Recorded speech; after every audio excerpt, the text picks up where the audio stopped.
Bismillahirrahmanirrahim. Assalamualaikum warahmatullahi wabarakatuh. Kembali lagi bersama saya Anang Asikin di channel Anang Asikin Tutorial. Di sini saya akan memperlihatkan cara bagaimana membuat aplikasi untuk putung suara di Pilkada serentak tahun 2020.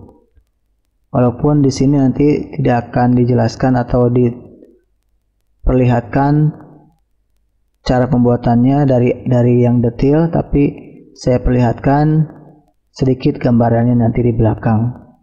Nah, yang akan saya jelaskan di sini yang pertama, di sini aplikasinya bisa dibuat untuk tingkat kabupaten ataupun tingkat provinsi pun bisa, tapi sedikit agak lama pembuatannya.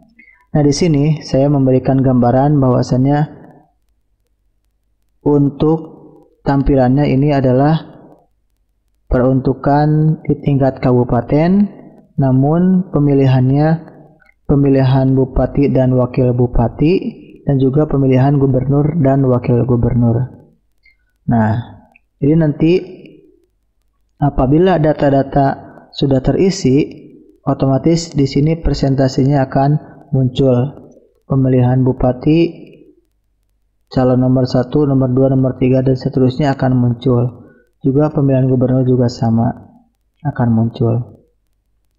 Nah, di sini saya akan sedikit menjelaskan bagaimana kerja aplikasi ini dulu.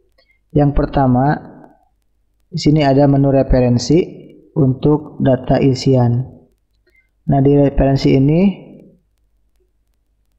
kita harus mengetikkan nama provinsi, nama kabupaten kota, kecamatan, dan nama calonnya. Di sini saya membuat calon konsepnya karena ini permintaan ya dari Kabupaten Boltim.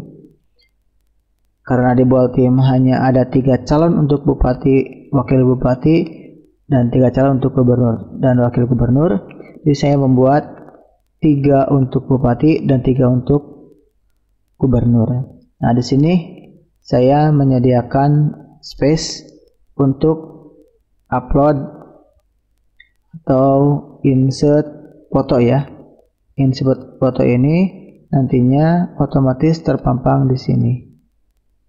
Sebagai contoh, kita coba hapus semuanya ya, misalkan yang ini kita hapus. Kita coba hapus, maka otomatis di sini pun kosong. Seperti itu.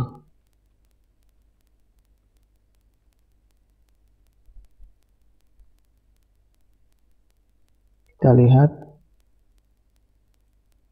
Sini ada lagi. Seperti itu. Jadi di menu referensi untuk pengisian data ini untuk tingkat kabupaten ya. Nanti data-datanya dari mana? Nah, sebelumnya di tingkat kabupaten itu nanti ada rekap kabupaten. Ini rekapnya. Nah, data-datanya nanti dari tiap kecamatan, masuk ke tiap kecamatan. Ketika di tingkat kecamatan diisi data per desa, per TPS, otomatis nanti akan masuk ke rekap ini. Nah, sebagai gambaran, jadi nanti ini adalah rekapan untuk tingkat kabupaten. Untuk tingkat kabupaten, jadi di sini tidak ada input data hasil pemungutan suara, karena di sini hanya menampilkan. Yang diinput hanya referensi saja. Lalu datanya dari mana? Nah, datanya saya ambil dari sini. Datanya diambil dari tiap kecamatan yang sudah saya linkkan ke kabupaten. Contoh misalkan ini kecamatan Modayag.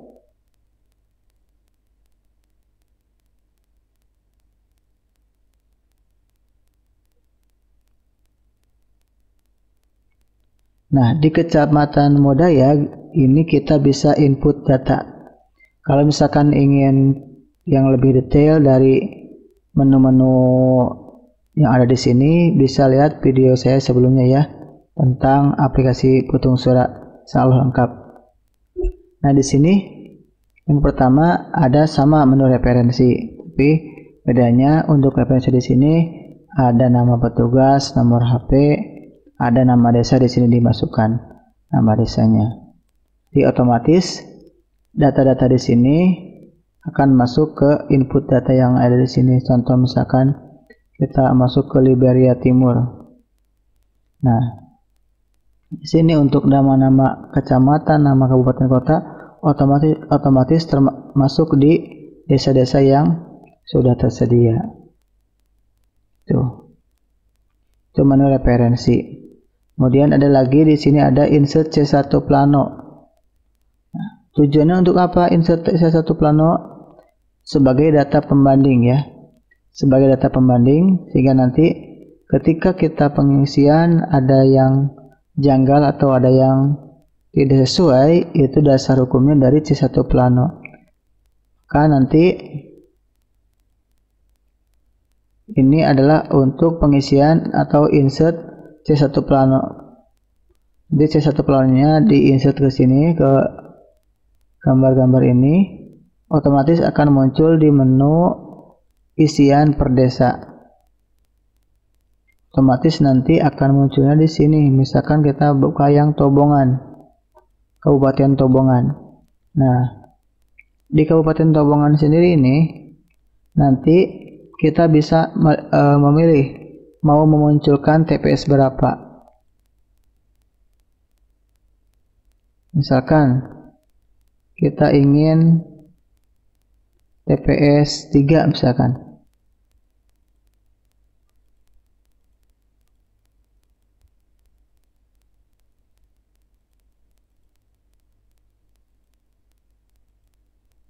Kita ketik coba di sini ya.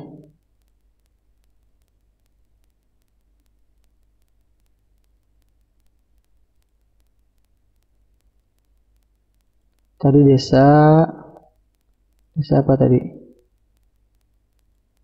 Kita lihat lagi di desa Liberia Timur ya. Nah, ini kita coba ketikkan TPS 5. TPS 5.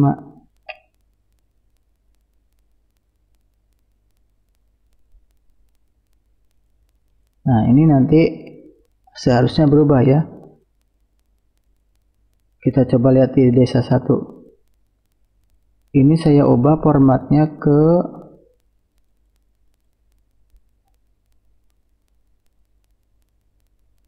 (93) jadi tidak muncul ya.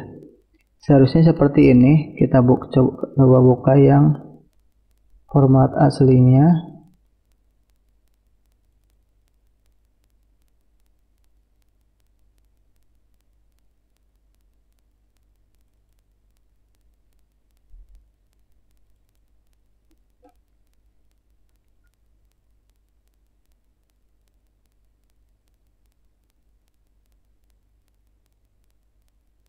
Nah, misalkan kita coba di input misalkan desa 12.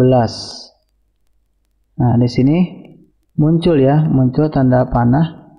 Kalau yang tadi bisa hilang, itu nanti bisa saya lihat lagi karena kemarin tidak cek. Ini kalau misalkan ini TPS 4 akan berubah sesuai yang ada di pengisian. Misalkan kita rubah jadi TPS 1. Nah, ini data-datanya dari insert C1 plano. Sini untuk pembanding ya. Pembanding. Kita kembali ke ini. Seharusnya di sini muncul ya. Tapi kenapa tidak muncul? Itu mungkin karena kehapus atau yang lainnya. Yang jelas ini di semua desa juga seperti ini. Tidak muncul. Nah, jadi nanti untuk dasarnya itu data-data di sini masuk kalau misalkan kita input data, misalkan kita input data di Sumberjo. Misalkan kita coba isikan sama ya, 50-50. Kita coba sama.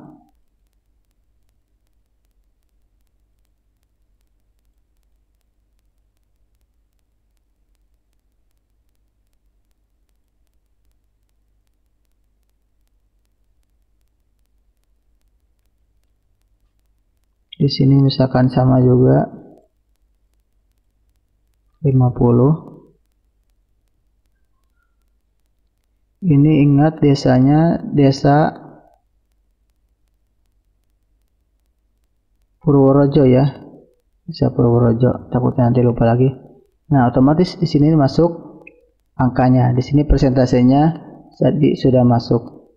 Nah, nanti di kabupaten juga nanti akan masuk. Nah, ini untuk tingkat kabupaten juga masuk persentasenya otomatis. Nah, seperti itu. Jadi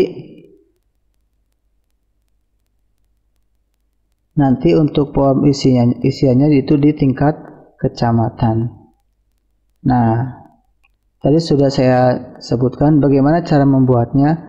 Ini sangatlah mudah, sangatlah simpel, tidak menggunakan rumus-rumus yang terlalu rumit, hanya kebanyakan menggunakan hyperlink saja. Jadi kita coba buka, kita perlihatkan sheetnya ya, dan kemudian show tab.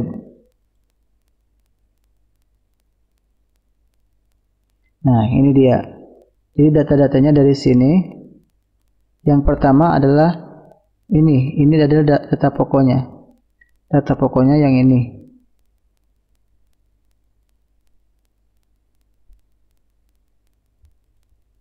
Jadi dalam pembuatannya awalnya kita membuat beberapa desa ya. Ada 21 desa. Sini ada 21 desa. Kemudian ada untuk input C1 plano. Nah, misalkan inilah untuk input C1 plano. Ini nanti yang diinput di sini bisa muncul di sini.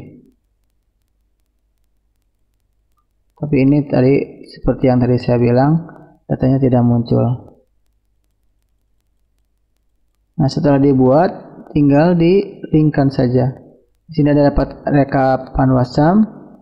Jadi ini adalah link dari tiap desa ya, dari rekap tiap desa. Pasti yang sudah lama bergelut dengan Excel tidak akan bingung atau misalkan berpikir panjang lagi apabila sudah melihat sheet-sheet yang seperti ini. Nanti tinggal digabungkan, tinggal dibuat hyperlinknya, jadi bisa menyatu seperti itu.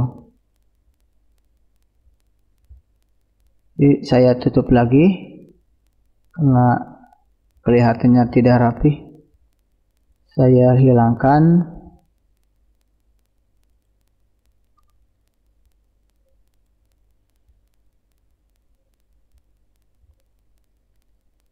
Nah, itulah cara membuat aplikasi ini ya. Kadang-kadang untuk membuat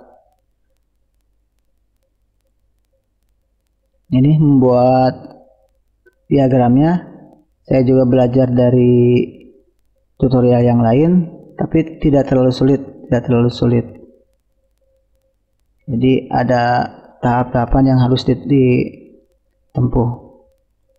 Nah, itulah sedikit gambaran aplikasi yang saya buat. Alhamdulillah banyak yang request dan banyak yang menggunakan. Semoga bisa bermanfaat untuk pilkada 2020 ini. Mohon maaf atas segala kekurangan.